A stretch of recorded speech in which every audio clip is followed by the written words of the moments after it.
àmì mà ẹ bá wa reduce ẹ bá mi reduce in background noise yẹn mò ń gbóhùn mi ara mi ìyàwó mi àwọn orí wọn jàre. ẹ fi Muyideen sílẹ̀ Muyideen tọ́rí lábẹ́ bíríìjì lọ́kìnní àrùn tó lóun òun ò lè súnmọ́ obìnrin ṣùgbọ́n gbàgbọ́ dé dọ́dọ̀ àwọn agbèlẹ́yìn ẹ̀sìn òun ti ní girlfriend rí ẹ̀rí tó ń bá àgbáyé. ó ti gbàgbé bẹ́ẹ̀ ni ó tún sọ bẹ́ẹ̀ ara irọ́ kan nìyẹn. ṣé mo fẹ́ irọ́ kan nìyẹn nígbà tó ń kọ́ mú wọn ní sọ́níyàwó lòun kẹ̀ tóbi bá bọ́ ọ lẹ̀. àní mò ń gbóhùn pa bí tẹ́ ti ń gbóhùn mi ẹ ń gbóhùn ara yín irọ́ ẹ lọ pa mò ń gbóhùn yẹn mẹ́sẹ̀jì sí wa pọ̀ báyìí. ó ń hẹ́kò ṣẹ́ni báyìí torí ẹ̀ ló fi ń hẹ́kò. ẹ̀yin tí omi ṣe mi ò lọ lórí YouTube ẹ má bínú ẹ dákọ̀ sí lórí Facebook. ẹ̀yin tí mi ṣe àlàáfíà náà ní ọ̀ gẹ́gẹ́ bí mi náà ti wà láàrin a máa kú sátidé òní. ẹ̀yin tẹ́ wà Naija ẹ kú àwọn ẹlẹ́sìn o. àwọn táwa bí bẹ́ẹ̀ ni ẹ ṣe mà àwọn ò tí ì sùn ẹ̀yin tẹ́ ti sùn tọ̀ ẹ máa gbọ́ ohùn wa lọ́la. mọ́mí Olúkẹ́mi ìrìnnú sí àlàáfíà lẹ́wà mọ́mí Títọ́lá Ahmed ẹ mọ̀ kó ọjọ́ mẹ́ta. ọmọ olójú Olúwa. Amen. God bless you. Mommy Juliana, God bless you, my God. Amen. Happy weekend, ma. Owale Adelaja. Good evening. Ẹ kúrò lẹ́nu mi tí ẹ ti ń bọ̀ mi lọ́wọ́lọ́wọ́ báyìí. Mo lè mi náà ní òwe nǹkan padà. Èmi ọ̀gá bá bọ̀ ọ̀rọ̀. Ìgbà tí ọ̀rọ̀ tí mo ti ẹ má lè kí wá sọ pé mi alájẹ́ mọ̀ gbọ́dọ̀ bá bọ̀ ó máa ń fún àwọn kan lórí. Ìgbà tí arákùnrin Mufti Manchester yẹn tó pè mí tàjọ sọ nínú ọ̀rọ̀ tàjọ sọ. Mi mọ nǹkan tí ó sọ wípé òun fẹ́ àlàáfíà tó fà tó fi jẹ́ ẹ́dẹ́kì fẹ́ lórí ẹ̀dẹ̀ bí mílẹ̀. àlàáfíà lèmi náà fẹ́ àwa ò tiẹ̀ sí. mo lè ní alájẹ yìí náà rèé mo ń kọ́nà bá bọ̀ ọ̀rọ̀ mo lè ní àmọ́ pẹ́pẹ́lẹ́ lọ́rọ̀ tèmi alẹ́ ti tọrọ mi bá ta bẹ́ẹ̀ láti bá aṣọ fún nítàn kó mọ́ mi ṣe bínú o àníkànnà rẹ̀ súnbẹ̀ ṣe ní. lọ́jọ́ tòní mo láti máa kà á síwájú. àwọn fẹ́ kí Àgbàlá Gabriel ṣùgbọ́n kò tó di pé àgórí ètò ìsọ̀rọ̀ ní ràbákì gan ká máa fi àsìkò yìí ká máa fi gbogbo ẹ̀yìn olólùfẹ́ wa tó yẹ pé nílé lóko àti lẹ́yìn odò lẹ́wà ní dr Olúwafẹ́mi àwọn àfáà yìí ṣé wọn ò lè lọ bá Àgbàlá Gabriel náà wà gẹ́gẹ́ bí èmi náà ti ṣe wà ní prophetess doctor ni àwọn. Àgbàlá Gabriel lẹ́fẹ̀ẹ́ mọ́mí Yẹ́misí àárín because ibẹ̀ ni ilé wà ilé tà ń sọ yìí the house we are talking about. mo rẹ́yìn náà wọ́n yìí tẹ́ wà lórí youth. ó yẹ kí wọ́n lọ sí ilé yẹn kọ́ lọ sọ pé ilé tí ẹ káàbọ̀ sórí ìkànnì wọ́n ti ẹ̀ sọ rèé o. ẹjọ́ sísá táwọn ìgbọ́ máa gbé o. ilé tó ń sọ rèé o. kíríkọ mo ní lórí ọ̀rọ̀ tí a bá wá ṣàṣẹ lónìí pápá kó tó di pé mo wọnú ẹ̀ awóyẹmí fún Fadékẹ́mi mo rẹ́yìn náà my God bless you. mo rí ẹ̀ẹ́dàgbà Jọ́sìn Adé human rights ìyàwó ẹ̀kọ́ sá mọ̀mí owó human rights náà ṣe wọ́n lé lọ rí Àgbàlá Gabriel ẹni wọ́n ṣàtẹ̀lé ìyàwó ní ìjọba síbẹ̀ pẹ̀lú ọlọ́pàá tó lọ kó ẹrù ní ṣọ́ọ̀bù human rights wà ní wáyé tí wọ́n ṣe wọ́n lé Àgbàlá Gabriel ó ní wọn ò lé lọ so Àgbàlá Gabriel máa tó lọ bá human rights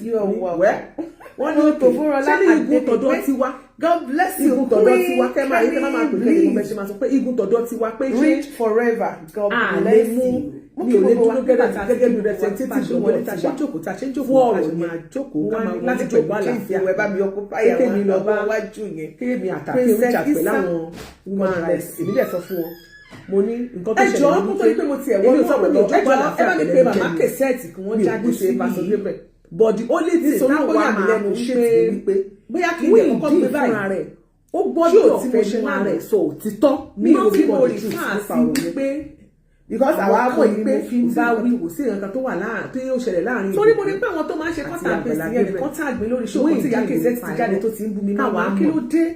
fòmù ìdí ẹ fẹ́ ká jókòó àlàáfíà òtítọ́ àárín àgbọ̀dọ̀ sọ̀rọ̀ báyìí tí àgbo yín bá ti tán ẹni káwọn ọmọ yín kan fi ránṣẹ́ sí yín. wọ́n ní táwọn bá ti béèrè lọ́wọ́ ẹ̀yin ò lè ní ìròyìn lágbàlagbà tó yẹ wọ́n alábá ṣì dúró fún òtọ́ ni tí ò rẹ̀ dì láti kàwáyé náà definitely ẹ̀yin náà ò tí ò rẹ̀ dì ìjókòó àlàáfíà. èmi list mi lẹ́yìn máa ṣọ́ káàkiri etí máa jáde etí máa sáré máa bú mi màmá ṣé o sí ẹ bí wọn ti yín ni ìtajọ sọ nìyẹn. màmá ẹjọ nítorí ìtàn náà mo jókòó láyé mo wá sọ dáadáa mi ò ní kẹ ẹrún fídíò ṣó tí mo ṣe mi ní kẹ gbé ní ẹnikẹ́ni lórí mi ò rún mẹ́ni bọ́dì so wọ́n ní pé ṣé mo fẹ́ kí n bá àwọn woman rights anybody tí bá fẹ́ bá comment ẹjọ́ nítorí ìtọ́nà mi ò sọ mi ò àwọn tí mo ní pé contact àwọn torí pé wọ́n wà lórí ìkànnì yìí ni mo sọ pé wọ́n jẹ́ muslim tó ń jẹ́ speaker mi ẹ bá mi tag lágbájá ẹ bá mi tag tàbí mi láwọn yẹn lọ̀rọ̀ kan mi dẹ̀ lọ́rọ̀ àwọn lọ̀rọ̀ bá wí màmá torí ẹ̀yin náà ṣáà máa fẹ́ jáde kẹ́ ṣáà ń ṣẹ́ṣẹ́ náà gbẹ́nu sí máìkì kó sọ pé ẹ̀yin náà ṣe rẹ́kọ́ọ̀dù tó tẹ́tí ṣe késẹ́ẹ̀tì níbẹ̀ ni kò tari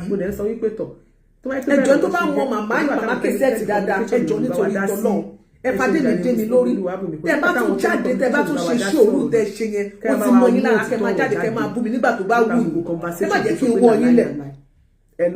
ẹni tó bá lágbà ńlé mo láṣọ rẹ lórí ìkọ̀ mo dẹ̀ lágbà mo ṣe máa ń respect àtọmọdé àtàgbàlagbà mi ò kí fẹ́ wojú èèyàn màmá ẹ má jẹ́ wojú ṣe mi ò náìzò. kò sí ọ̀rọ̀ nínú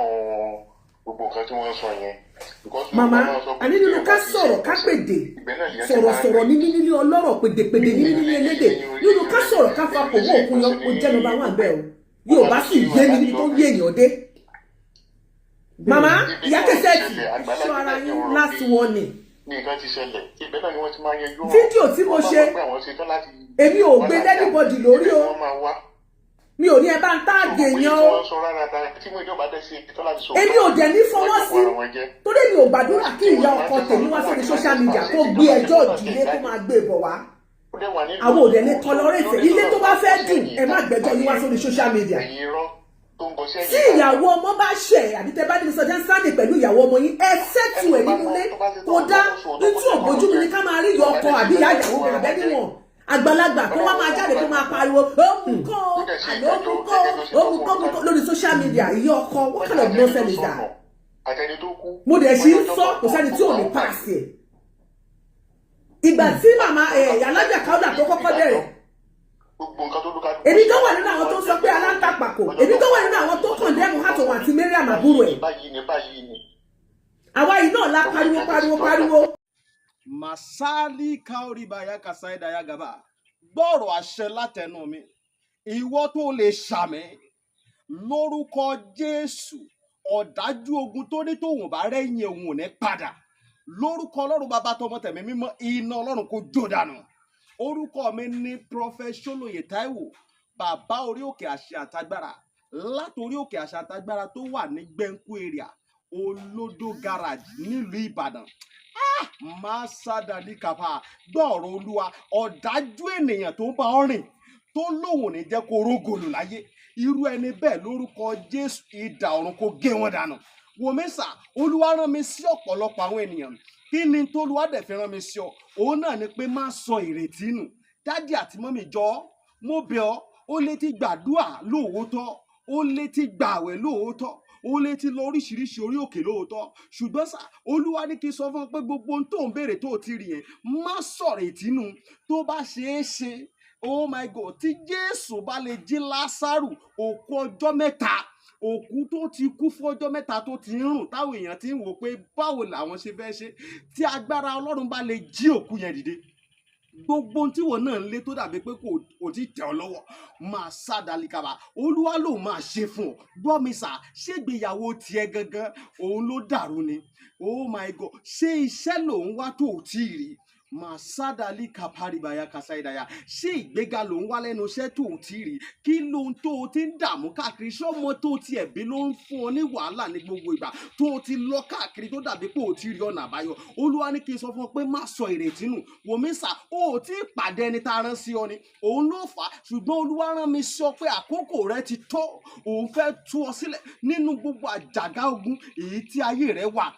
ẹnìkan máa ṣàmẹ gbọ́ọ̀rọ̀ Olúwa gbogbo àjàgà ogun lórí ayé rẹ gbogbo àjàgà ogun lórí àyànmọ́ rẹ lórúkọ Jésù iná Ọlọ́run kó jádànù wòmísà bóyá o tiẹ̀ wà lókè òkun ò ń ṣiṣẹ́ ṣùgbọ́n síbẹ̀ ò lákòjọ bóyá o tiẹ̀ wà lókè òkun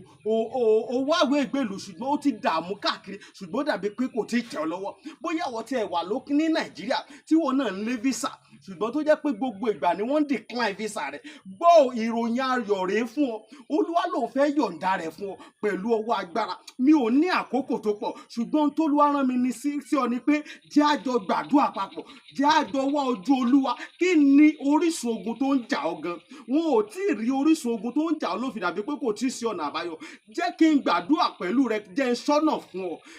Tí Olúwa bá sọ fún mi lórí ọ̀rọ̀ ayé rẹ, ìwọ náà jájọ gbàdúrà lé lórí. Kó o wá wò pé ṣé lóòótọ́ ṣé wòlíì ni mo pè ní àbí kì í ṣe wòlíì. Wòmísà, tó o bá pe wòlíì, ìwọ kọ́ ni wàá ṣàlàyé orísun ogun tó ń jà ọ́. Wòlíì lolúwa máa mí sí tí ó sọ àṣírí ogun tó ń jà ọ́, tí wàá sì rí i pé lóòótọ́ àṣẹ ni tọ́lọ́run rán sí mi rèé. Wòmísà, ọ̀pọ̀lọpọ̀ àwọn ìyanu ló ń ṣẹlẹ̀ lórí òkè tí mo ti ń bá ọ sọ̀rọ̀ yìí, ṣùgbọ́n mélòó ni mo fẹ́ tẹnubọ̀ nínú àwọn ìyanu tó ń ṣẹlẹ̀. Ṣùgbọ́n wọn náà lè gbìyànjú, jájọ gbàdúrà, má jẹ́ kó sú ọ, jájọ gbàdúrà. Mo máa ń sọ ní gbogbo ibi tí n bá dé, màá sọ fún ọ pé ọjọ́ tó bá lọ sọ pé ò ṣe mọ́, ìjọ ẹ̀ báyìí náà lógun ti borí ayé yẹn. Lórúkọ Jésù, ogun ò ní borí ayé rẹ. Ẹ̀rọ ìbánisọ̀rọ̀ tí wàá fi pè mí fún àdúrà àti ọ̀nà àbáyọ sí ogun tó ń jà ọ́. Bóyá àwọn tiẹ̀ fẹ́ mọ àṣírí ogun tó ń jà ọ́, pè mí jẹ́ n gbàdúrà fún ọ kí n dẹ̀ sọ àṣírí ogun tó ń jà ọ́ fún ọ. Nọ́mbà yẹn rẹ o, orí WhatsApp nọ́mbà gangan tí wàá fi pè mí sí, òun náà ni +234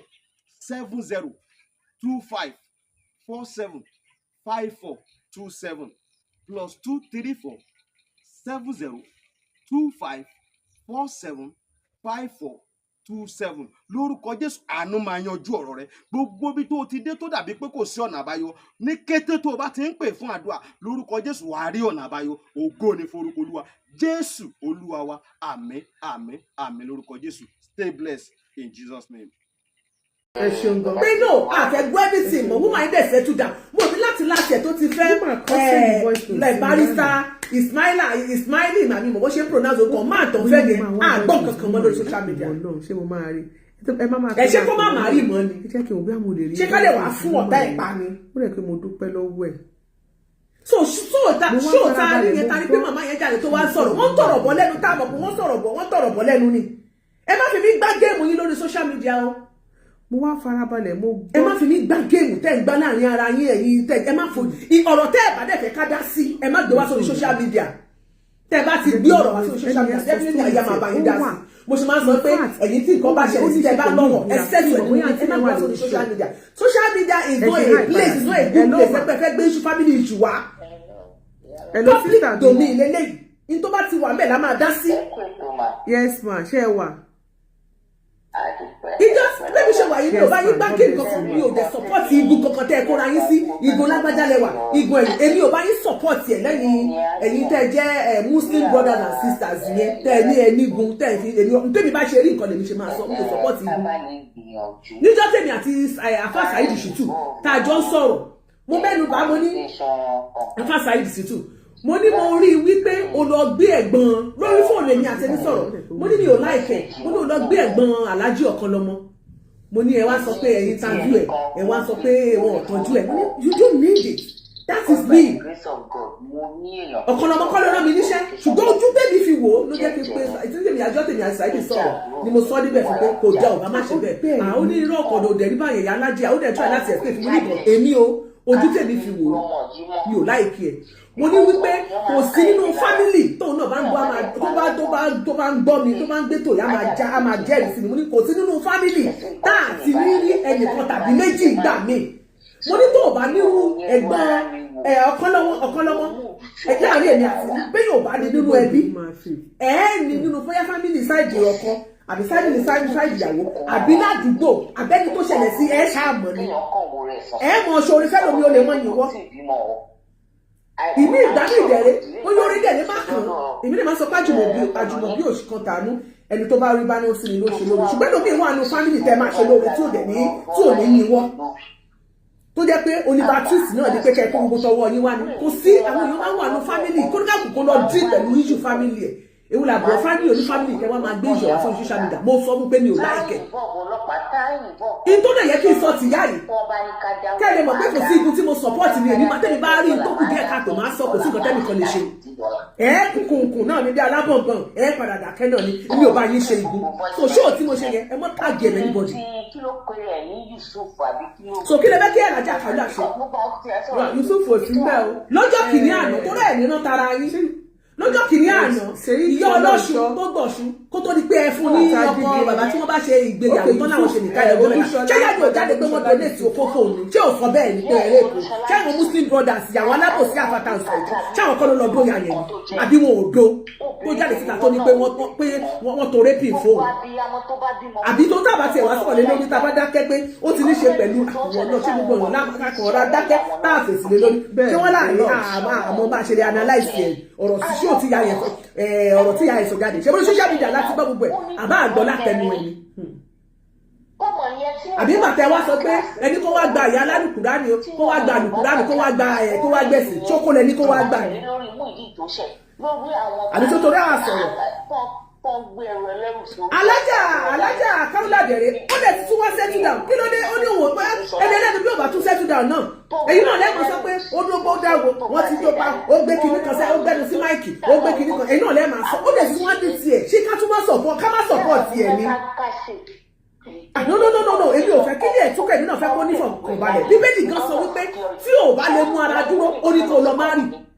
so ìyá yẹn ti lè mọ̀ fún pé bóyá bọ́lá ṣe ìṣẹ̀dá tó bọ́lá ṣe dáhùn òun ò lè mára dúró so tó bá lóun fẹ́ má rì ó dẹ̀ ti má rì láti láti ẹ̀mí ò kí kéke sẹ̀ nígbà tí a bá ní kó kúrò lórí street fún yóò ti kúrò lórí street fún yóò sì ti yàn kan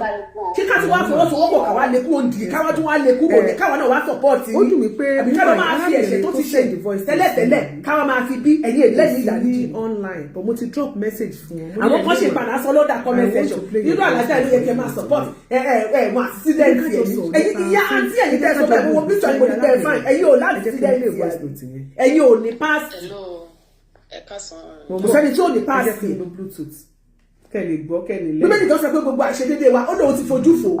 bí ẹ bá ti realize mistake ó ti realize mistake tó bá ṣe nǹkan míì gbogbo àyè náà la máa tún bú ẹ ti ẹ̀jẹ̀ kó ṣe eléyìí àgbọ̀rọ̀ ẹ̀ kò sọ̀rọ̀ ìyọkọ ló jáde nínú fídíò tá a dẹ̀ gbọ́ kì í ṣe pé ìyọkọ jáde bá ti sọ pé nǹkan báyìí ló ṣe à ń gbọ́ pé nìkan sọ̀rọ̀ tó ti ọ̀rọ̀ bọ̀ lẹ́nu kí ló dé ẹ gbàgbé rò arábìnrin mọ́ tó bá ṣẹ̀yìn ẹ lọ́wọ́ bẹ́ẹ̀ ṣe máa yanjú ẹ̀ àwọn gẹ̀ẹ́dẹ́ bá fẹ́ bá wa sọ̀rọ̀ ṣùgbọ́n àwọn ò lè fara mọ́ èmi ní ti tèmi o ẹni jẹ dà mí mo dẹ̀ sọ fún yín ẹ̀yin gbogbo ẹ̀yin tẹ́ jẹ́ ìyá ọkọ ẹ mọ̀ máa fojú kọ́mọ́náìsì àwọn obìnrin tá a jẹ́ ìyàwó nínú ilé agbára tí Ọlọ́run fún obìnrin ń bẹ lára wa àṣẹ ni ẹni tí obìnrin ò lè mọ Ọlọ́run tí ì dá sílé ayé ẹ lọ́bìnrin lọ́wọ́ Samson alágbára ẹ̀yin ìyá ọkọ ẹ mú àyè yín láyè ìyá ọkọ kí ìyàwó mú àyè ẹ láyè ìyàwó máa ṣe àpọ́nlé fún ìyá ọkọ ẹ ìwọ ọkọ náà sábàtì sábà nílé ayé ìwọ ìyá ọkọ náà sábàtì sábà nílé ayé ò ní máa sọ pé níwọ̀n ìgbà tí ọkọ ẹ ti ìyá ọmọ ẹ ti márì bẹ́ẹ̀ ṣe tó ń ṣe nígbà tí kò tí màrí yẹn kó tó kọ̀ tó máa ṣe ẹnì kan máa tún ọkùnrin báyìí jù ẹ lọ tí wọ́n á jọ máa gbà fúnra wa ni ṣùgbọ́n ẹ̀ ní mọ kí nìkan dájú pé ìyá ọkọ tó bá fẹ́ gbádùn ọkọ tó bá ti rí pé ọmọ ẹ̀ tó fẹ́ràn ìyàwó ẹ̀ ọmọ wàá kọ́ bẹ́ẹ̀tì ni o bá kọ́ bẹ́ẹ̀tì láti mọ̀nàmọ́ná kò ní pé bèbèrè báwo nínú ilé tí ọkọ sì gbọ́ tí ó sì gbọ́ kọ̀kọ́ ẹ jẹ́ ká jọ máa wò ṣe fúnra wa o kíyàwó kó má ṣe gbéraga gẹ̀rẹ́gẹ̀rẹ́ sí ọkọ ẹ̀ ṣe àpọ́nlé fún ọkọ ẹ̀ fún lẹ́tọ̀ọ́ ẹ̀ tó jẹ́ bí ó ṣe ìyá ọkọ má sì dúró nídúró kó fẹ́ léyàwó kọ̀ọ̀kan ó máa bá ọmọ rẹ̀ kọ̀ ìyàwó èwo ti ẹ̀ bẹ̀. ó fẹ́ lè ilé yóò dá ẹ̀yọ́ kúrò náà ó fọ̀ eléyìí yóò dá ẹ̀yọ́ kúrò náà ó fẹ́ lè eléyìí yóò dá ẹ̀yọ́ kúrò náà ó sì pẹ̀kàn wálé eléyìí yóò dá ẹ̀sìn èwo ní wàá ṣe igi wo ní wàá ṣe méjì ìgbà ó lọ́mọ rẹ̀ tó wà ní fọkànbalẹ̀ ó fẹ́ yàwó méjì ni ó ti fẹ́ kan tẹ́lẹ̀tẹ́lẹ̀ ìbá fẹ́ kan tẹ́lẹ̀tẹ́lẹ̀ ẹ̀yin mùsùlùmí ẹ ti jẹ́ kàn excuse me ẹ̀yin mùsùlùmí ẹ ti jẹ́ kàn mọ̀ pé mẹ́rin Ọlọ́run wí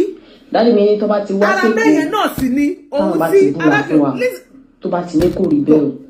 ipe kí n lè lọ kúrò mi kí n lè máa lọ kí n lè máa gba ara mẹ́ta sísọ náà ìbẹ̀ lára alájà Kaola wà ṣòbí ẹ̀gbọ́n ẹ̀ àti kò tí ì pọ̀ jù ní nǹkan tó ṣẹlẹ̀ ìfẹ̀tì tí wọ́n lè yanjú láàárín ara wọn nínú ilé ẹ má jẹjọ wá sórí social media àwọn kan sọ pé mi ìmọ̀ kan tó fà tí ayé ẹ̀ fi gbẹ́jọ́ ìwà kí ló lè fà ṣé ya tiẹ̀ tó sọ tó ti wù kọ́ tí màmá yẹn ṣe ìwọ lè gbàdúrà kí ya tiẹ̀ gbẹ́jọ́ ọmọ kó máa gbẹ́ sí máìkì lórí social media gbogbo ẹ̀ máa wọ yẹ kí yẹ máa halẹ̀ kó máa sọ̀rọ̀ kó máa bó ìyá tiẹ̀ mo ní èmi mo gé fún ara mi èmi mo gé fún ara mi èmi mo gé fún mi dájú mi ìyá àbúrò dájú mi lè jẹ́ ká báìbù búra fún wa fún wa yọ báìbù yẹn báìbù àti jọ wa gbé jáde láàárín ìyá ọkọ àti ìyàwó tó yẹ kí ìyàwó wá sí social media ó yẹ kẹ́ ẹ ní mo ní tó bá jẹ́ pé fún ara mi ni mo gé ó yẹ kẹ́ lẹ́ni tẹ́ máa fẹjọ́ tí mo gé tó jẹ́ pé fún ara mi ni mo gé ni mo wá fún dájú mi níbi báyìí mo ní báyìí kò ṣe lọ àmọ́ tó wá pé kì í ṣe pé bí èmi mo gé tó yẹ pé irun mo rí nínú spíkà níbi tí mo ti ń tú inú ilé ni mo ní ọmọ kan tó ní láyé ìgbà nílé kùtù nílé mi mo ní kò ní mo ní kó máa kojú ẹ̀ lẹ́yìn wá sọ pé báwo ló dáadáa tó ń sọ̀rọ̀ yìí o because ọmọ àwọn ìparọ́ àwọn ilé àwọn ìparọ́ nǹkan bẹ́ẹ̀ bóun náà ṣe dìbà ìbùkún ṣe gégùn nìyẹn dájú wọn pàtó wá lọ tán wọn wá ní kó máa lọ wọn aṣáájú lọ àtẹmí àtẹgbẹ dájú mi wá dáhùn dájú mi àbúrò dájú mi wá dáhùn sí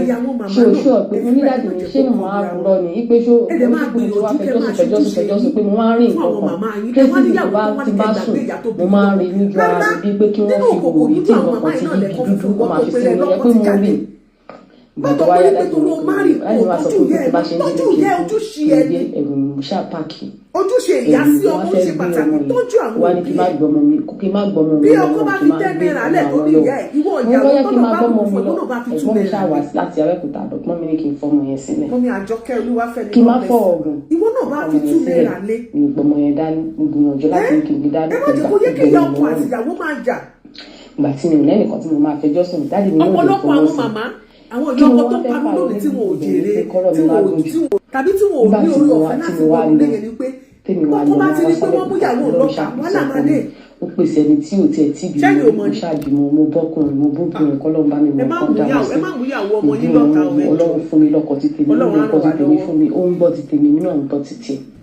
yà èyí tèmi ṣé wàá rí nǹkan tí mo máa ń fà yọ níbẹ̀ ni nígbà tí ó wáyá gbogbo ìyàwó mẹ́rin wọn ló ti fẹ́ wọlé lọ́tọ̀ọ̀tọ̀ tó jẹ́ wípé nínú àwọn tó ń sọ̀rọ̀ God bless you Uncle Taiwo Ibrahim Alausa nínú àwọn tó ń sọ̀rọ̀ lórí social media yìí tí mo ṣe respect tó máa ṣe wá sí tó ti fi story sí history sí ìrìnàlájà tó gbà obìnrin kan ti fi ré no matter what sábàjẹ́ alẹ́ tábàjábá gbọ́rọ̀ bá wà lórí social media yìí o a lè sọ pé àkọ́bá àbẹ́ni tó a lè fojú báyìí wò àbúrò ẹ̀gbọ́n kan kọ́lé Ṣàngó mọ́míà wọ́n á wọ ọmọ yìí tí bá ti wá wù bẹ́ẹ̀ ni tí wọ́n á wù tí wọ́n á bọ̀ fún ọgbẹ́ ọmọ yẹn gbé lọ sí kòtò wọn fẹ́ jẹ́ kí n rí ọmọ yẹn ni ẹgbẹ́ wa dá mi lóhùn ní December dá pé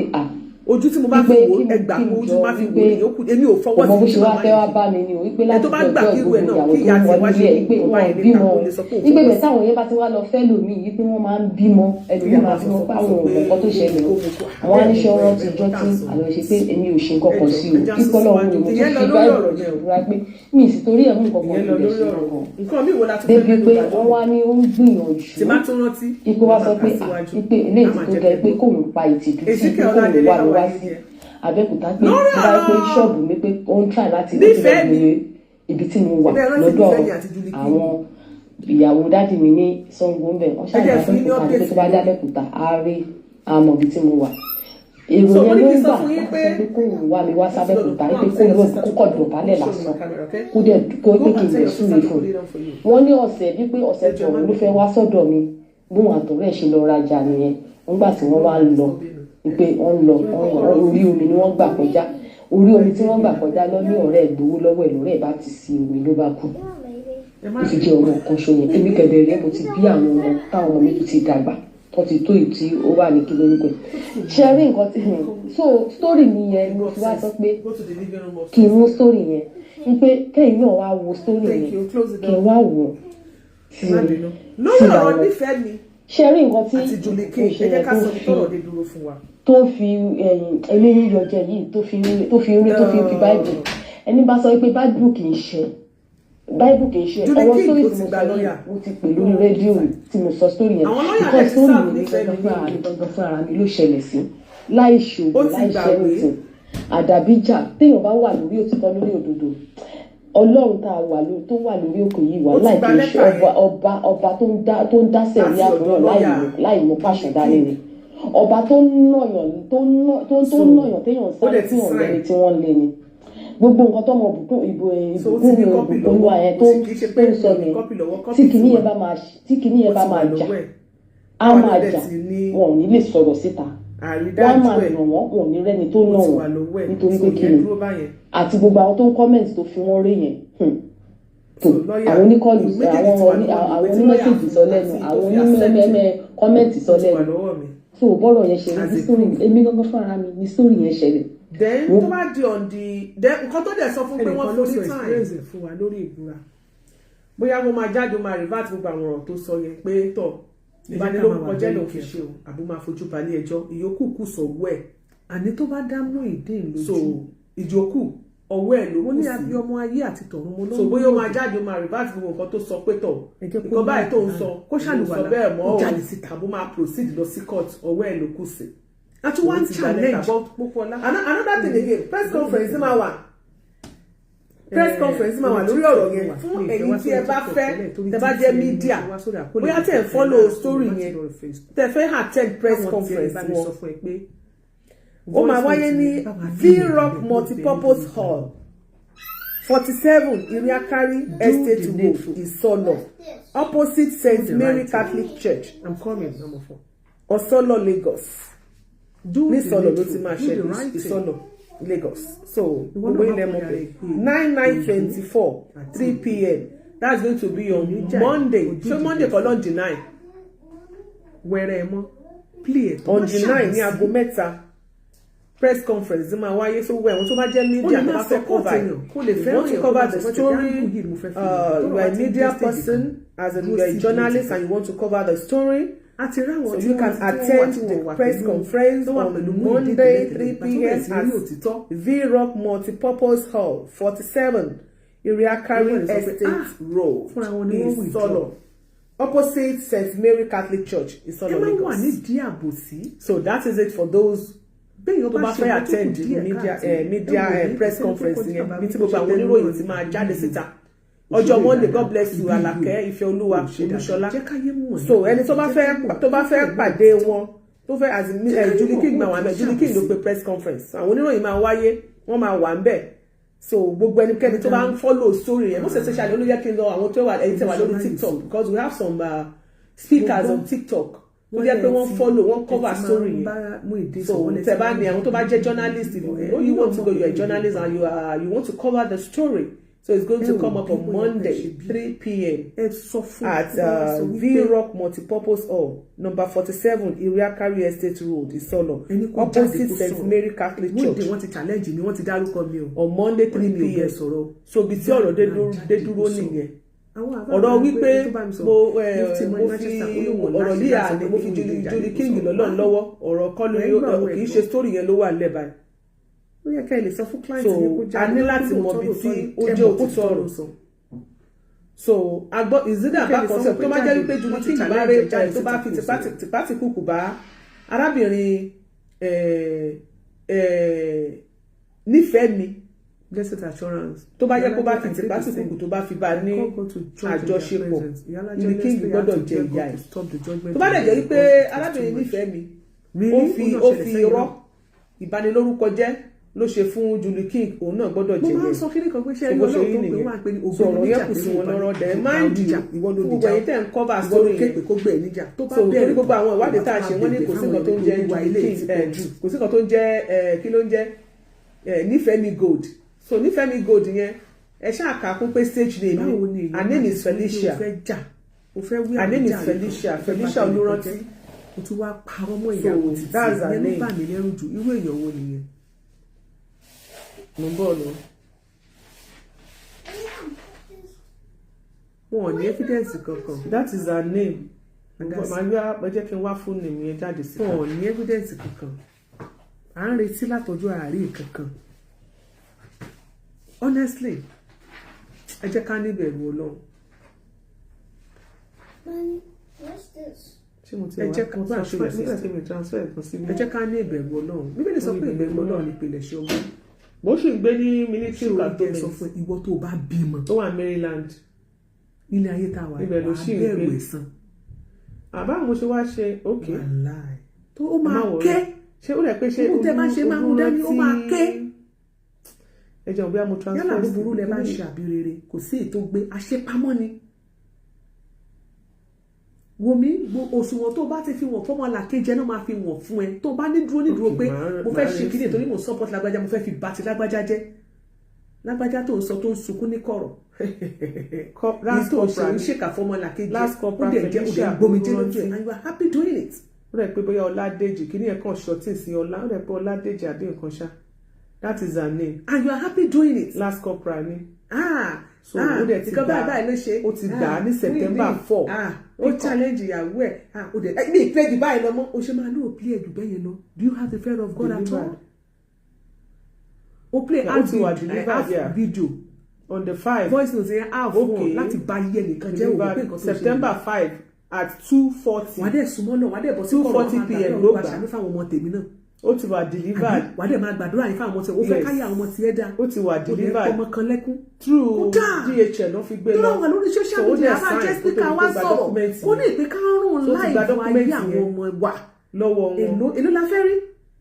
how much is it? ó ti gba dọ́kúmẹ́ǹtì yẹn lọ́wọ́ wọn so nǹkan tá à ń try láti ṣe ní pé kò sóye tó lè ní lónìí tí Ọlọ́run bá dẹ̀ ní ẹ̀ sí káwá ìdí òtítọ́ kó dá ẹ̀mí mi sí a máa jẹ́ ká mọ bó ṣe ń lọ that is one thing I know we are not going to support anyone until pátá bá ti rí òtítọ́ ọ̀rọ̀ àwọn èèyàn mi ò lè bẹ̀rù orúkọ sáfórúkọ anybody tí àjẹbàjẹ́ bá ṣí mọ́ lórí tó ń jẹ́ yẹn wọ́n build it for years wọ́n máa fojú ba iná òfin ẹlòmíì wà orúkọ ọkọ tó ń jẹ́ orúkọ ọkọ ẹ̀ ló ń jẹ́ ọkọ ẹ̀ àwọn family ọkọ wọn ti ń build orúkọ wọn for decades ọkọ lọ́fẹ́ wọn bẹ̀ òdìbò sórí social media ń bọ orúkọ wọn jẹ́ so tó bá ti torí àwọn èèyàn ti ń try láti bóbìnrin yẹn sọ̀rọ̀ wípé tọ̀ ọwọ́ ẹ̀ ló kù sí àwọn tó fún get a lawyer too Olúṣọlá Yusuf àti mufti ó ní láti gba lọ́ọ̀yà náà tẹ́yìn fún Muyideen lówó jẹ́ so bí tọ́rọ̀ dé dúró nìyẹn so but for how long ọ̀rọ̀ lọ́ọ̀yà ti wáyé is it possible for you to continue in the next 20 years then ọdún mélòó lè fẹ́ fi fún another thing tí mo fẹ́ kí ẹ̀yìn bó ṣe social gbogbo ẹ̀ṣẹ̀ tí ń bá story láìkí sọ̀rọ̀ tẹ̀lé a ti sọ̀rọ̀ nípa for 5 years ẹ jẹ́ ká fi tì a ti sọ̀rọ̀ nípa assist yes or no nífẹ̀ẹ́ mi Felicia Olórántí go outside láti stand for pé àwọn òkè máa fún ẹni sálà máa fún ẹni sálà máa fún ẹni feeding allowance. Okay, go upstairs. I'm sorry, not outside. Go upstairs. Possible, you cannot continue. Go to the living room upstairs. Money. So ẹ jẹ́ ká fi ọ̀rọ̀ yẹn tì. Àwọn kan pè mí alájẹ afẹ́fẹ́ wà tí. Àìjẹ́ Aishat Ọládélé lò wọ́n ní kò lè parọ́ mọ́jú ní kéèmì náà. Torí ẹ̀ náà láyé sọ pé kó ní kálukú ṣé àwa táwa ní láti sọ pé parọ́ mọ́ àbí ò parọ́ mọ́. Ẹ jẹ́ kọ́ mi yẹ kí ọkàn láì get job.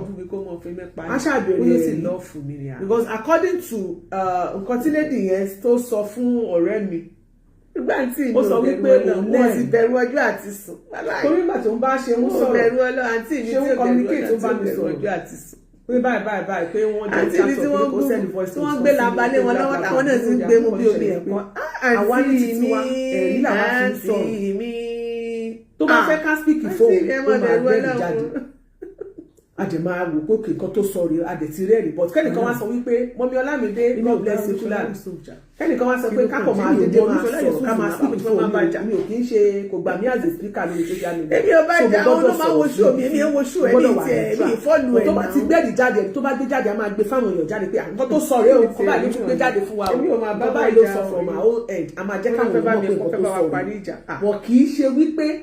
ká máa kẹ́nìkan lè jọ wọlé ṣe pọ̀ báyìí àti àti náà bá ti bá wọn máa sọ ó ṣe báyìí fún mi ó ṣe báyìí fún ọ̀rẹ́ mi torí mi ẹ̀rí ẹ̀ ó dẹ̀ sọ fún ọ̀rẹ́ mi pé òun lẹ́rìí Olúṣọlá yìí pé read my lips ìyẹn wá nítọ̀ good òun máa ní pé mo ní sọ pé onídìrí ni o ní láti rí kó tó máa jáde kó tó máa speak fún yàn bí ó jẹ́ bẹ́ẹ̀ má ba andrew ẹ̀ jẹ́ o èyí ò dẹ̀ lọ́wọ́ ẹ̀ tí ó sọ pé àkọ́kọ́ tó ṣẹlẹ̀ ní wípé ẹjọ́ ẹ jẹ́ kó sí bó ṣe lè súnmọ́ mi tó bá ṣe nǹkan tí ò dáa máa sọ fún ẹ wo mi láti ké mo rántí ìgbà tí mo wà ní school gan àwọn tó kúrò gan tó jọ ẹ̀ ló máa pè báyìí ó máa gbogbo lẹ́nu kó má bá andrew ẹ̀ jẹ́ o kó má ṣàwà pé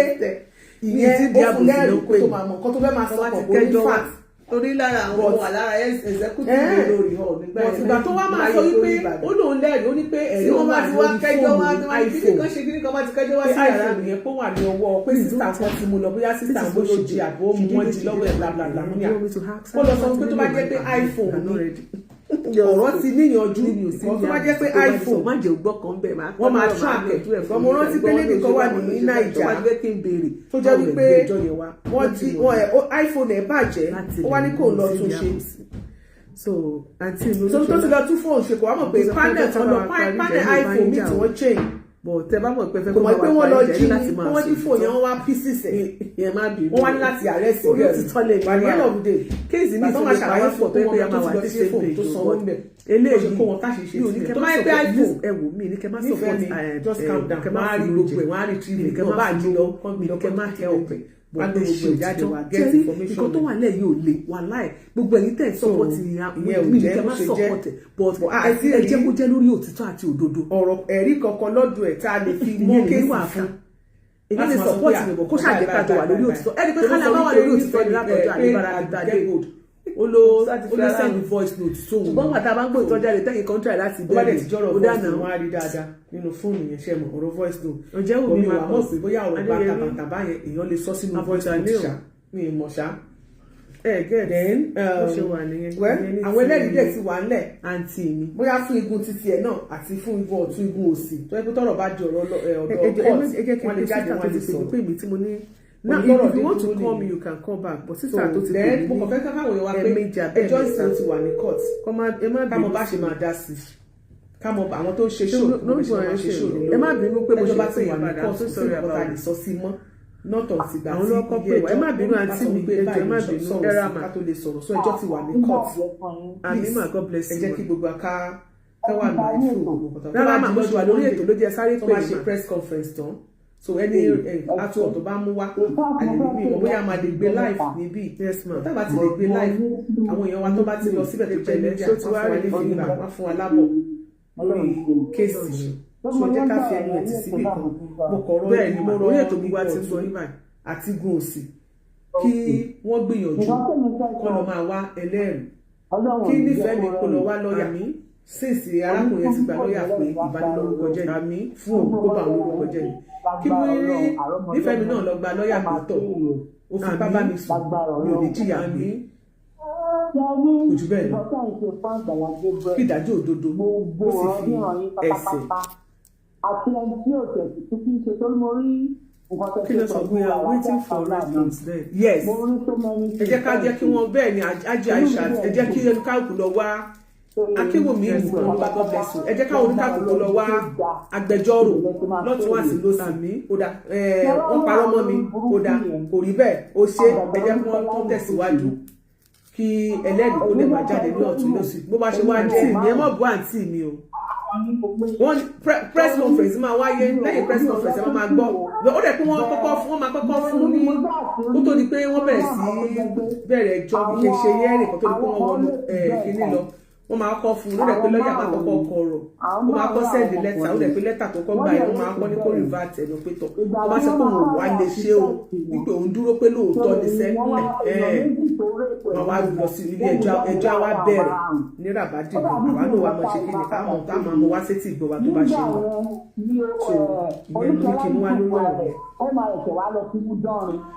yẹn kíní kan wà tí mo gbọ́ tó yà mí lẹ́nu lórí ọ̀rọ̀ ọ̀gbẹ́ni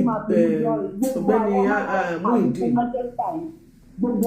torí gbà tí èmi àti ọ̀kan lára àwọn èèyàn ẹ mọ̀ tó ṣẹlẹ̀ ṣe mọ̀ wípé ẹ bá ń fi ẹni sọ fún mi ló jẹ́ kí n mọ̀ wípé ẹ kọ́ bá ń fi àwọn speakers kankan yẹn gbogbo àwọn yẹn kọ́kọ́ bá ń fi sílẹ̀ nù ṣe ò pé nǹkan tí wọ́n fọ́n sí ní fèrè fọ́n síta voice note ẹ jẹ́ ká ọ̀rọ̀ Muyideen ẹ bá ń fi àwọn yìí máa padà di voice note irú àǹtí mi bẹ́ẹ̀ ṣe ń dáko àǹtí mi Olúṣọlá Yusuf yẹn wọ́n ló agree ẹ mọ̀ dáko àǹtí mi bá mọ́ èmi ò láì kéèyàn máa ṣàbòsí Olúṣọlá Yusuf yẹn bó ṣe wà yẹn ṣé láwọn egun tí wọ́n mọ òtítọ́ ọ̀rọ̀ ṣùgbọ́n bíbélì náà sọ pé àwọn ayọ́mọ tí wọ́n sọ àjò ìyàwó alẹ́ mọ́ lórí iṣẹ́ òbí lẹ́wà ti gbàgbé nípa àfihàn búyàn ẹ má búyàn ẹ jọ̀ọ́ ẹ respect àwọn voice note yẹn ẹni sùn ẹni tó ti sẹ́ pé òun fi tọ́lá fẹ́ bẹ̀ ẹ kìíní kankan òun gbà ṣẹ̀pẹ́gbà yẹn alájẹ kọ́lọ́ olóòtú ló sọ wípé anybody tó bá ti ń gbẹ́ni tó jẹ́ Saheed wọ́n gbé $1 million lẹ̀ làwọn Yorùbá ń wá sí i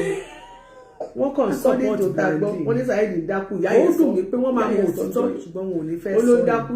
wọ́n ní mo rò bí yẹn ò lọ́kàn ẹ má jẹ́ àṣepè fún wọn ó wá sáré lọ jáde pé ìyá lóòótọ́ òun sọ òun fún wọn lákàntì òun ló sọ ṣùgbọ́n bíi tí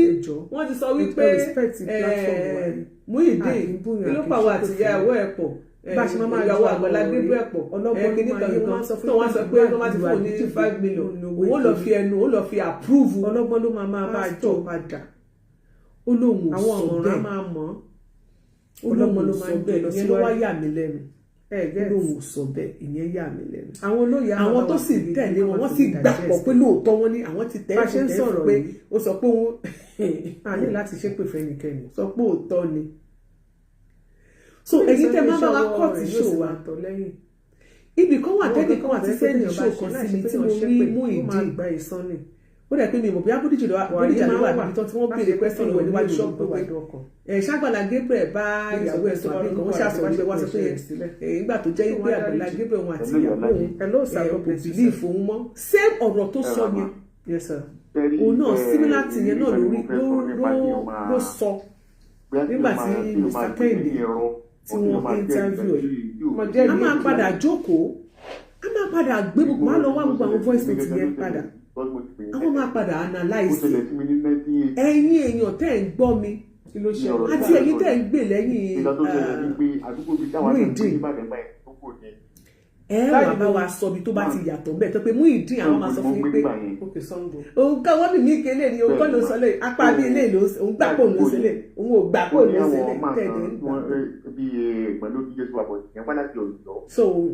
àwọn ìgbésẹ̀ kan máa wáyé tọ́lọ́ máa ràn wá lọ́wọ́. owó sukùl ẹ̀ wọ́n owó ilé owó sukùl ṣàkóso sáṣẹ́ kọ̀ńdọ́tọ̀ a sì máa involve àwọn iléeṣẹ́ ọlọ́pàá láti lè bá wa sẹ́ndì fún wa ní láti lè sẹ́ndì signal sí àwọn telecommunication wọn lè bá wa ṣe torí pé ìjọba ni wọ́n aṣojú ìjọba ni wọ́n wọ́n máa bá wa track communication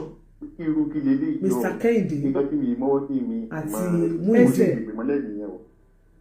afẹ́kọ́ bá wa track ẹnìkan náà tún wá ń jẹ́rìí pé ó dára ẹni pé òun rí oúnjẹ a dẹ̀ máa fẹ́ kó bá wa track bí wọ́n ti pè wá communication wọn àti ìbùkún bàbá àpá kan wà wá lẹ́gbẹ̀ẹ́ torí a rí wípé àwọn tó ń pè ẹ̀ wọ́n ò fẹ́ pè ẹ̀ délẹ̀ àwọn dẹ̀ ní dress òun ló kọ́kọ́ sí pé tó bá jẹ́ pé òun kọ́ lóore pé òun èmi kọ́ lóun toro báwo ni àgbà tẹ́lẹ̀ ò tiẹ̀ kì í ṣe rédíò àsọ̀rọ̀ máa gbé sí iṣẹ́ ògùn lòun ṣe tẹ́lẹ̀ ó bẹ̀ sọ fún bàǹtàbàǹtà báwọn tí ò wà ní ilé sí ọ̀rọ̀ tẹ́ wá sọ pé àbí ta máa pè ẹ̀ dé ní ẹ ṣe máa pè ẹ̀ dé bẹ́ẹ̀ a dẹ̀ ti ń bẹ̀ wọ́n láti bí ọjọ́ mẹ́ta kan kó bá wa pè ẹ̀ délẹ̀ wọn ò pè ẹ̀ délẹ̀ kí ló dé ó tú owó san bàbá yẹn tú owó san àfáà yẹn tú owó san ó jìnnà dùn best man láìsọ ẹjọ bá mi sọ̀rọ̀ ẹ bá mi sọ̀rọ̀ lẹ́yìn ètò ẹ pè mí sórí fóònù ẹ pè mí sí 317-429 ẹ send message sí mi 317-429 7082 if you know how we can go about it as involve àwọn tó yẹ ká involve. olùkálùkù máa ṣọ́ra kí ó máa olùkálùkù máa ṣọ́ra because àwọn yìí òun ló dùn jù a ní láti ṣe ìwádìí nínú ẹran òun ló rẹ̀ kó ibẹ̀ náà lè ní àtẹ̀wà bẹ́ẹ̀ sì rèé èyí tó jẹ́ igun Muyideen ìbùkún challenge yín I know they know the truth they are just parabolating Ali Baba èyí tó jẹ́ igun Muyideen another thing again tẹ bá ń ṣe stage show Ali Baba ẹ wà ń bá sí ẹ kú fàájì o ẹ bá wa fẹ́ràn tí wàá ránṣẹ́ o ṣe ti gbọ́ báyìí ṣe rí pé àti rí ẹ̀kọ́ mú dání aláàárín tí èèyàn méjì wọ́n ní kó ṣàlùwàlà ṣe rọrùn tá à ń sọ yìí àǹdání kó járe báyìí kó ṣe kó ṣe fídíò fún wa ẹ jẹ́ ká tún gbé kúrò lè má ṣe pé kó lọ máa grant interview lórí social media kódà nínú ìgbésí ayé tiwa gan nínú ìrìn àjò tá à ń retí ẹ bó tẹ̀ jẹ́ pé àzùṣù àmì onírọ́ ni ẹ kó wá parọ́ yẹn bí ó ṣe pa bó tẹ̀ jẹ́ pé òótọ́ ló fẹ́ sọ kó jáde síta kó wá sòótọ́ yẹn bí ó ṣe sọ tàbí lọ́jọ́ iwájú tó bá lọ bára ẹni jáde tó wá gbà pé èmi ò mọ̀ ní tí ò ká ẹ mọ́ ṣùgbọ́n mọ̀ kó wà lè ti jáde kó búra látọjọ́ yìí má lọ búra o ìkọ̀ tó wáyé pé bóyá nǹkan mi ló fẹ́ wá sọ má lọ búra àáfàá jígiri yóò sì gbé síwájú báyìí yóò ti mọ̀ ṣe clarification yóò ti mọ̀ tan kámẹ́rà lé lórí pé wọ́n sẹ́yìn kó sọ pé ẹjọ́ ẹbí mo expect kẹ́ ti tan kámẹ́rà lé lórí síta kẹ́ ti gbádùn Kùránì lé lọ́wọ́ ṣùgbọ́n o ti sọ tòótọ́ ọkùnrin gan mọ́ à ń retí ẹ̀mí ìmọ̀dé tẹ́ ẹ̀ ṣe tí ì ṣe ẹ jẹ́ ká wà very careful. a ti wá ń fi àsìkò ya fi ń rọ̀ ẹ jẹ́ ká wà very very careful. pé kẹ́ ẹ jọ yóò parọ́ yóò sòtọ́ ẹni ló máa ń parọ́ fún yín nínú kọ̀rọ̀ nínú kúbíkù yín wọ́n kó o lè máa parọ́ fún yín nínú kọ̀rọ̀ ṣùgbọ́n gbogbo àgbáyé fẹ́ gbọ́ abiyamọ ayé àti tọ̀hún fẹ́ gbọ́ tó fẹ́ sọ kẹ́lẹ̀ mọ̀ Ọlọ́run wà lónìí bẹ́ẹ̀ la tó wá rí ẹlẹ́rìí èké tó sọ pé ó rẹ̀ pé mo rí ẹ ó rẹ̀ kó kówó fún just imagine ẹjọ́ kó wá búra yẹn ìta gbangba àdàbí yẹn kó wá ṣe níta gbangba kẹ́rì bọ́dí fi fún ara ẹ̀ bóyá ojú ọ̀rẹ́ ẹ̀ kan bẹ́ẹ̀ náà láti kábí ọmọ ayé gbọ́ kábí ọmọ òun gbọ́ tó sọ kó fẹnu ara ẹ̀ sọ bí ó ṣe rí fún gbèsè ayé ẹ̀ bí ẹni pé ṣojú wọn tó ń bá parọ́ kó dẹ̀ fẹnu ara ẹ̀ sọ bí ó ṣe rí fún gbèsè ayé ẹ̀ tó bá ṣòfò mo expect yẹn kẹ́ ti jíjà client mi èmi ò mọ̀ ní tẹ́ ẹ ti fẹ́ ṣe and we are still challenging you. Alibaba, my one and only godfather in the courtroom. God bless you, sir. Ọ̀jẹ̀wùmí Marcus, God bless you. Mo dúpẹ́ lọ́wọ́ gbogbo ẹ̀yẹ ìyá mi tó wà lórí ìkànnì látara. Mọ́mi Ọlámídé Ìkúlẹ̀ Àlàmúrin ilé ẹ̀kọ́ mọ́mi Olúbùnmi Òsókò, God bless you. Mọ́mi Yétúndé Yẹlé Nàìjíríà. Kò sí nǹkan téèyàn lè ṣe. Ẹni wọn ni wọ́n láwọn ti tà ní wọ́n láwọn ti tẹ̀ fún. Ọ̀gbẹ́ni Kazeem, àwọn bá sọ̀rọ̀ wọlé. God bless you. God bless you, Mr. President. Mufti Manchester àjọsọ fún lẹ́yìn ètò àìsọsọ. Mr. Ife Ṣáàlù àgbọ̀dẹ̀ fún mẹ́sẹ̀jì Fọlọ́lá Adébíyìnpé àjọ sọ̀rọ̀ lórí ìyàwó ọ̀rẹ́ mi lónìí kan. Olúwa fún sọ̀rọ̀ àjọ exchange àyà chat. Àlébí voice note lẹ́sìn mọ́mí Mabel Kọ́láwọ́. Èmi expect kó yá kí lọ́la fẹ́ dárúkọ o. Gbogbo ìṣe àwọn ọlọ́sọ gbogbo pátákì ìkíwọ́. Ẹ jẹ́ tí lọ́rọ̀ tó ra stars pé àwọn tó sọ yìí wọ́n ti challenge wa ní ìgbìmọ̀ tí wọ́n ó yá o mọ́mí ìwọ náà jáde síta kó jáde fún wọn tán. God bless you ma mo rí Àjọkẹ́ Olúwafẹ́mi, God bless you mọ́mí, God bless you Ọlọ́run á jẹ́ kẹ́ ẹ pẹ́ fún wa o. Kódà wọ́n sọ fún mi gan wọ́n ní so much, God bless you. Mufti Manchester ní ibùdó Olúṣọlá Àjọkẹ́ Olúwafẹ́mi náà lọ́ra Olúṣọlá gan ó ti béèrè lọ́wọ́ ẹ̀ béèrè lọ́wọ́ ó ti tẹ̀ fún tó ṣàtọ̀mọ́ rẹ̀ gbà. God bless you. Àlóòótọ́ ni sẹ́ ẹ máa wọlé tẹ̀ fún mọ́. Ẹ ṣé gan mo dúpẹ́ o, thank you so much. Ẹ jọ̀ọ́ ní gbogbo ìgbà ẹ má tẹ̀ fún mọ́ ẹ gẹ́ẹ̀tì ẹni kó wá gbà lùkù náà nìyẹn ó ṣàlùmá ẹdún òsì náà ṣó ó hàjì ní ṣèbó ṣàǹṣàlùwà ló ń kírun gbogbo ẹkọ tó sáré pé ó kírun tó bá ṣàlùwà látán ẹ gbé àlùkù náà lọ́wọ́ ẹni kó kọjú sí tẹ̀tí máa ń bọ́ ṣe sọ bí kò sọ bí tó máa ń gbé wàlẹ̀ ó kọjú síbẹ̀ ó dẹ̀ búra kó dẹ̀ ṣàdàbí yẹn ṣó wá tán wàhálà gbogbo tá à ń sọ lè má jù ṣojú mẹ́ta sí méjì ọkùnrin ò fẹ́ ṣọ́yìn bọ́bọ́bọ́bọ́ bí ìgbà tí bí irun ara ẹ tó yẹ kó fúnra ara yẹn gbé jáde kó tá a fẹ́ rí nìyẹn nǹkan tó bá dẹ̀ fẹ́ kó fanu ara ẹ̀ sọ èyàn lè máa sọ fún yín ní kọ̀rọ̀ pé irọ́ ni irọ́ ni irọ́ ẹ tó kó wá sọ gbangba fún pé irọ́ ni níta kó tiẹ̀ fi ṣe. lọ gbàdúrà ìyá àmọ̀dí ló ń jẹ àwọn ìran ẹ. and face kaba wọ́n ní kẹ̀dẹ̀ face kaba sister Adeleke Tóyìn, God bless you. mọ̀ jẹ́ àwọn jẹ́rìí èké. ó yẹ kẹ́ ẹ jọ tẹ́ ẹ bá yẹn kọ́ lè jẹ́ ó máa dùn ní gan ẹ ti ń ṣẹ̀ ní Ọlọ́run ó yẹ kẹ́ ẹ ṣe báyẹn náà kọ́mẹ̀ntì bí ẹni pé ẹ mọ̀ bó ṣe ṣe. ó yẹ kẹ́ ẹ lè encourage client ju yín kòrókòró láti ṣe dìní sùn pé àwọn Nàìjíríà gbogbo àgbáyé àbọ̀mọ̀bìnrin àti ọmọ ayé àti tàbí ọmọ òun wọn dúró wọ́n fẹ́ gbọ́ ohun ẹ̀ báyìí kó fẹnu ara ẹ̀ sọ a sì fẹ́ rójú ẹ̀ bìkọ́ tó bá lẹ pé ẹ bá ní kókó lọ ṣe tí ò bá ṣe ojú ẹ̀ ká máa rí ní ìṣẹ̀ bó ṣe ń sọ̀rọ̀ báyìí pé òun ló ń sọ̀rọ̀ ṣe èké tó máa wá ní kó fohùn rẹ̀ jẹ́ ó máa lóun kọ́ wa ní ìlú ìkìlì kí ló wà ń bẹ̀ kó jáde báyìí kó sọ̀rọ̀ báyìí kó òun lágbájá rèé o yóò bá ní ṣàkátà pàrọ̀ náà la máa ń ṣètò tó bá yẹ láti ìbùkún náà sọ pé òun ẹ sọ kò sí nǹkan tó bá ti wà lórí ìdí ni máa ń lo ẹ̀kíní kan tó bá jẹ́ pọ́nrọ̀ kó sọ tiẹ̀ náà nà kí ló dé tẹ́ wá ń bá yín lẹ́rù èmi ò ṣáà láti bẹ́ ṣe ń ṣe o ti jẹ́ ìmọ́lẹ̀ ẹni tó ń parọ́ ló lo òkùnkùn àti ìmọ́lẹ̀ kan mi ò ṣáà láti bẹ́ ṣe ṣe àwa sọ pé lórí òtítọ́ àwa gbóòótọ́ dání èyí sọ pé ẹni tó sọ fún yín náà òótọ́ náà ni èyí méjì àmọ́ pàdánù wọ̀nyí ẹ jẹ́ ká máa gbìyànjú ká máa dúró lórí òtítọ́. táwa sọ àwa fògbó ẹgbàá sẹ́ni tí ò ní bá gbogbo voice note yẹn tó máa lọ kó jáde wá fún yín tó bá ṣàṣìṣe stand on it. a máa lọ ṣa gbogbo voice note yẹn tó máa ṣàjáde wá fún yín àti wá ṣe sorry á tún wá padà á wà jọ jókòó àjọ gbòó má jẹ́ kó máa wọ́n wa ẹ jẹ́ ká máa gbìyànjú ká máa mú mi ní ìdájọ́ àṣìṣe ìyẹn ló máa jẹ́ kí ẹni tọ́rọ̀ kọ́ mọ̀ pé ibi tó ti ní ìkì ẹ̀yẹ ibi tó ti ní ìdí téèyàn ṣe máa ń gba nìkan ní òtítọ́ ẹ̀ Ọlọ́run á ràn wá lọ́wọ́ bàbá ònà lóòrùn àwọn aláàbò tó kọ́ máa ti gbé torí ẹyọ kan tó ṣe yẹn gangan àbí méjì tó ṣe wọn ti ń sá koroba kò dára ìgbà fún lè ní Nàìjíríà tá a sódà kọmọ náà máa ṣe báyìí ẹ bá ti bínú díẹ̀ ẹ tún dákẹ́ díẹ̀ sọ gbogbo lásìgbò tó ṣẹlẹ̀ ní orílẹ̀-èdè Nàìjíríà táwọn èèyàn ń sá koroba ẹ̀yìn yẹn má tún wá bínú lórúkọ Jésù. Ẹ̀yin tí mú ìdí ẹ má bínú jàre ọwọ́ yín lọ́rọ̀ kan o sista Ṣọlá fídíò kan tí ọkùnrin ọ̀gbẹ́ni Olúṣọlá Yusuf sista mi àǹtí mi o ẹ bá sọ fún client yìí ẹ dákun torí ọlẹ́ẹ̀mẹ́ ìbínú ẹ bá ń jàlàyé fún client yìí pé kàn ó bọ́ tapọ̀ ń ṣàgbé kùránì dání báyìí kùránì alukùránì nínú ẹ̀rí kí client ní ọgbẹ́ dání kọ́ wá ṣèbúra fún gbogbo ọmọ Nàìjíríà rẹ fún gbogbo àgbáyé àbí ọmọ ayé ọgbọ́ kí tọ̀run náà ó sì gbọ́ lọ́ba tẹ́ kò bá ṣe problem mọ́ lórílẹ̀‐èdè Nàìjíríà nìyẹn I want to get in touch with you. torí yóò gbọ́dọ̀ ẹ̀wọ̀n tó yẹ bá búra yóò sọ pé tóun bá parọ́ báyìí tóun ò bá parọ́ báyìí ní méjèèjì náà ní kan sọ káwáwé tí ó wà máa bá láìfù èyí. we go back to the video ẹ̀yin tẹ́ bá ṣe lè video encourage ẹ o torí Ọlọ́run review forward it to me ẹ ní láti encourage ẹ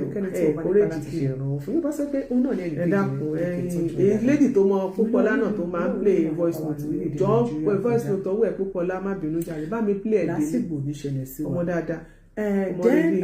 mo gbọ́ pé ẹnikẹ́ni tó bá fẹ́ ẹni tẹ́ mọ́mí Ọlámídé Kúlàlà gbogbo voice note yẹn máa ti rìn jìnnà tó ti yá apẹ́ ni Dorcas Adéyínká wọn máa ṣe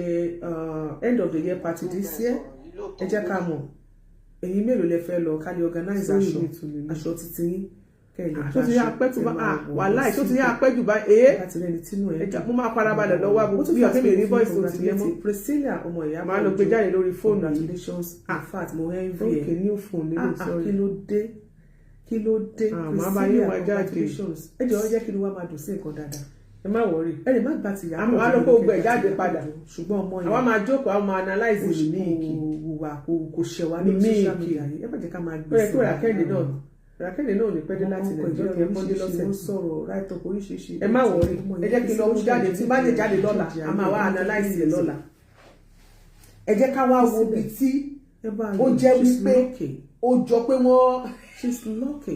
in tó agree nítorí mo fẹ́ káwọn afáàyè náà tó fẹ́ ní sọ́ọ̀tì wa náà kọ́nà jẹ́ káwọn ọmọ wa náà obìnrin in tó agree káwọn náà kí wọ́n bó lóríire pàdé. àti ibi tí ó agree tẹ̀lé gbàgbọ́ ẹ̀dẹ̀ gbà bẹ́ẹ̀. Ọlọ́run wọ̀ jẹ́ gọ̀ bí ẹ̀kọ́ méjì tí wọ́n jẹ̀ kan sí kejì náà ń wòrán kọ́lọ́run wọ́n jà á nù mí kọ́ mọ́ jàjàkújà abẹ́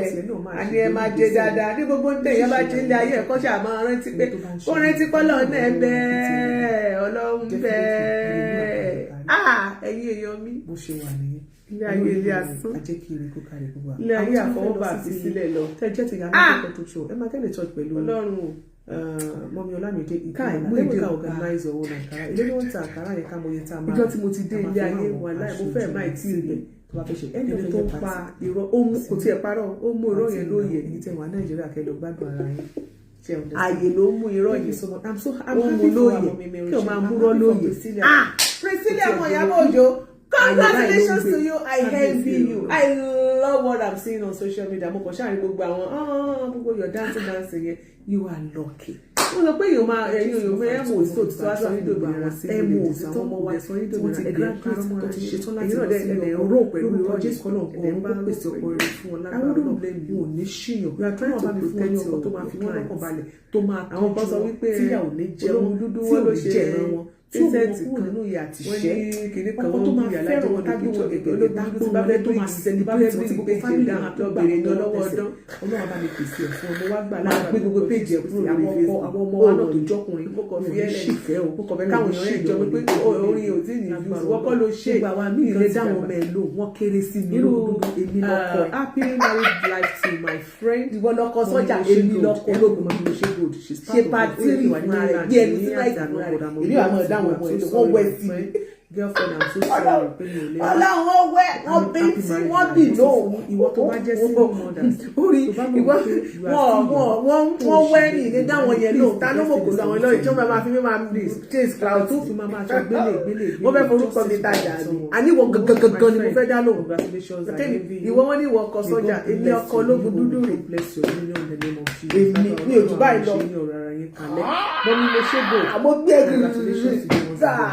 Ọlọ́run ò fẹ́ tó ní ẹbí tó dàgbà. Ó jábọ́ ó fọ́ ọ̀dọ̀ pèsè ọkọ lálùbá ní káfọ́. Èmi fẹ́ ṣe single mother single fathers náà daddies and mommy fẹ́ settle down. Ó ṣe part one, ó dá lápá, ó ṣe part two, ó dá lẹ́sẹ̀, ó ní tó bá ṣe part three, ó ní yóò ṣẹ̀ lọ́rùn àbọ̀ ìyá bẹ́sẹ̀ lọ́rùn ó yà ní kọ́mọ̀ ẹ̀kan jáde kó má ṣe pàtì ó ìwọ ní kó gbẹ́nu sí máìkì fún wa ìwọ àwọn ọmọ ó ní pé mo fi ṣó yẹn sílẹ̀ gbogbo bó ṣe lọ bíbélì sọ̀rọ̀ ní gbogbo mi tọ́lọ́ gbogbo bí omi tí má fẹ́ dìlítì ẹ̀ lórí Facebook kó bá mi dìlítì ẹ̀ tí bá handle láptọ̀pù ní kó tó di ní ọ̀la kílẹ̀ tó mọ́ aláwọ̀ akúbárù ìwọ̀n ajábọ̀ ó lọ bèrè ní mo lè ṣe kó má ṣe kọ́kọ́ lè wọ péjì ẹ̀ náà for like 3 months kó dàgbà lónúgò fún ẹ wàdẹ yọ gbogbo àyọ gbogbo pé lórí tó kọ yẹn bí tí má ti ní màmá ṣùgbọ́n mo kàn fi ẹ̀rẹ̀ bèrè ní ẹni tí mo ṣe fún January 1st ó ti ṣe happy new year ó ti kí àwọn èèyàn happy new year tí ilẹ̀ mọ́ lamẹ́ríkà báyìí kò rí péjì ẹ̀ mo ní ó ṣe ṣòro ní àmì ò lè wọlé sórí ṣó mi látọjọ́ náà ló ti fi mí lẹ̀ kò yá dájú ẹ̀ mọ́ pé eléyìí ò náìsì ọlọ́wọ́ ọdán aka ọlọ́wọ́ ọdán bàbá rẹ̀ òsì láyé mọ́ná lọ́jọ́ nǹkan ẹ̀yẹ wọn dúró ṣe ní kan fún òkú ní ṣe bẹ́ẹ̀ ìwé jẹ́ tèmi àti ní owó tó bá ṣe ìṣẹ́ lágbára Ọlọ́run. Ìfẹ́ ògbèrè Dayọ̀ ṣé mo pronounce ẹ̀ dáadáa. I love you so much. I can't stop loving you. God bless you jàre. ẹ fún lóògùn dúdú lẹ̀ má ti sẹ́ndì orin yẹn sí i. ọmọọṣẹ́ ló kọ́ mi ìkọ́sẹ́ ọmọọṣẹ́ ló ń gangan ní kó gbẹ́nu sí i. oníjọba ìlọ lórí ètò lónìí oníṣẹ́ ọlọ́run àṣẹ. kájọ àìní àti ẹjọ́ mọ̀ kan lẹ́ni homeland offices ọ̀dọ́ lamẹ́ríkà àjọ mọ̀ kan lẹ́ni ọgbọ̀n nínú ọ̀nà ẹ̀sìn alẹ́ ìlú ìwọ̀n àgbàlá Gabriel ní tẹ̀lé Mọ́mí Florence Awosede. God bless you. àwọn kan náà wà tí wọ́n fẹ́ bá àgbàlá Gabriel sùn lórí ìkànnì yìí tí yóò gbójúlẹ̀ fún wọn aráṣà kan pé àwọn kan à ń sọ fún lórí péjì ẹ̀ ló ṣàǹṣejú ọmọ ní kílódé táwọn èèyàn jẹ́ rí ni obìnrin 50 kìló. ó fẹ́ fi ìyàwó ẹ̀ ṣe bá ó fẹ́ fi ìyá ẹ̀ gbà bára lọ́dọ̀ àgbàlá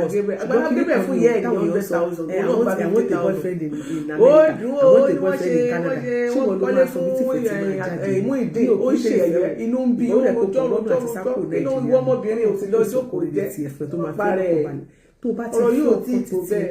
ìgbésẹ̀ tí ò lè tẹ̀lé omi ẹni sọ́nà bá máa rán síyàn ní ọ̀rọ̀ sí yàn ṣé ẹkọ̀ máa lọ ẹkọ̀ máa gbá ẹni sọ́nà bá máa rán síyàn ní ọ̀rọ̀ sí yàn wọ́n bá tẹ èèyàn jẹ́ gbogbo yẹ̀yẹ́ tó ṣe yẹ tó bá di lọ́la tó bá ti lójú ti ọ̀rọ̀ ẹni máa wọ owó ọkọ tẹ máa bá mi wá o irọ́ UK ni mo fẹ́ o ọkọ tẹ máa bá mi wá o Canada ni mo fẹ́ àwọn orí èèyàn ti wá o ẹ̀pọ̀ gan-an kọ́lọ̀ wọn ṣáà want a boyfriend kó wọn lókìlọ̀ kan want a yìí boyfriend in America o fẹ́ sá tí mọ́mí Olúbùnmi èmi náà mọ̀ pé báwo ni Nàìjíríà ò sùn Saturday yìí ṣùgbọ́n ṣe ẹ wá ẹjọ́ ìfẹ́ ìwíkẹ̀ndì yìí ẹ wo ẹ mọ̀ pé mo pèsè ẹ tó bá fọ ẹyin tó bá fẹ́ kí wa ẹ gbé wọlé wà lórí ètò kan ara Tanzania àwọn ọmọ ọlọ́ọ̀fù èmi wọn kà mọ́ ọlọ́ọ̀fù tó tọ́ bá advice ẹ wọlé fún mi Fọláṣadé Adédèjì ẹ tó bá àwọn èèyàn ti pè mí gbọmọ àwọn kan ti pè mí ó dẹ̀ pé US aṣèlè báwọn yẹn sọ̀rọ̀ about 3 or 4 minutes calls from US pìsílẹ̀ ò Canada bóyá Canada or US mo ṣe máa bẹ́yìn sọ̀rọ̀ ó ní wọ́n sọ pé citizen Canada kọlù ẹ má gbàgbé o a ṣe sọ pé ẹ tó bá ṣe fẹ́ contribute fún èmi ò káwọn Tanzania mọ̀ sí tó bá wa contribute fún ẹ bá dórí page mi ẹ máa rí account details wa ń bẹ̀ please no amount is too small ẹ dẹ̀ má gbàgbé pé Àgbàlá Gabriel ilẹ̀ tó wà níwájú tó fẹ́ tà yẹn ilẹ̀ yẹn wò tí owó tán fẹ́ sọ fún wò lẹ́yìn ò tí complete we still need about 3 to 4 million. tó bá di lọ́la a máa analyse ẹnikẹ́ni tí Ọlọ́run bá fi sí ní ọkọ̀ if I have time I will come and do more so that I can analyse it together. láti ilé ìfẹ́ kílẹ̀ yẹn àfẹ́kílẹ̀ yẹn wọ́n pàdánù ilẹ̀ yẹn àfẹ́kílẹ̀ yẹn pọ̀ sí wọn lọ́wọ́ fẹ́ fi kọ́ church wọ́n níwájú títì ló wà ní junction ló wà ní títì ló wà ní orí Facebook ó fẹ́ àpáyà bẹ̀yẹn ẹnikẹ́ni tí Ọlọ́run bá pàdé ayọ̀ gbà tá a máa tó padà ló máa analyse àwọn ṣé àwọn náà fọwọ́ dá títì Ọlọ́run bí tẹ̀ ṣe lásìkò tá a wà ẹ má jẹ́ kílẹ̀ yóò jábọ̀ ẹjọ́ ẹ bá wa gẹ́tì àwọn àṣẹ́tẹ̀lé afẹ́mọ̀dì tó fi ọ̀pá àti sọ́ọ̀lù ní ètò tóun yẹn yàtọ̀ lọ́wọ́ fi àṣìṣe ṣé kí ló ṣẹlẹ̀ tẹlifóònù nọ́mbà wọn ọ̀gá ẹ̀ka àpẹẹrẹ sẹ́ǹdì Adéníkẹ́ sọ fún wọn to acquire the land send the money down to me kọ́ lè mọ̀ wípé owó ilẹ̀ brother àti ṣe bóyá ti àwọn donation tó ń gbà fún àwọn tó wọ́n àti sọ́rí wọ́n máa dáa thank you. Ẹ máa fẹ́ yìí ṣàpà feedback tó bá yẹ kẹ́ ẹ understand. Ẹ má gbàgbé ní press conference ó wà. Ẹ bá fẹ́ dá sí gbogbo nǹkan tá a ti sọ. Ti Jolie King ìyàwó ọ̀rẹ́ mi bá ọ̀rọ̀ tó ṣẹlẹ̀ láàrin àti nífẹ̀ẹ́ nìyẹn Felicia ìlú rántí. So wá ti sọ̀rọ̀ ìyá ṣe conference press conference ní ọjọ́ Monday ní aago mẹ́ta ìrọ̀lẹ́ àti sọ̀rọ̀ ìyá kẹsẹ̀tì kó má yọ fídíò tá a ṣe yẹn kó má bá wa yí sí pé à ń bá àwọn kan wí òun ló máa wọn.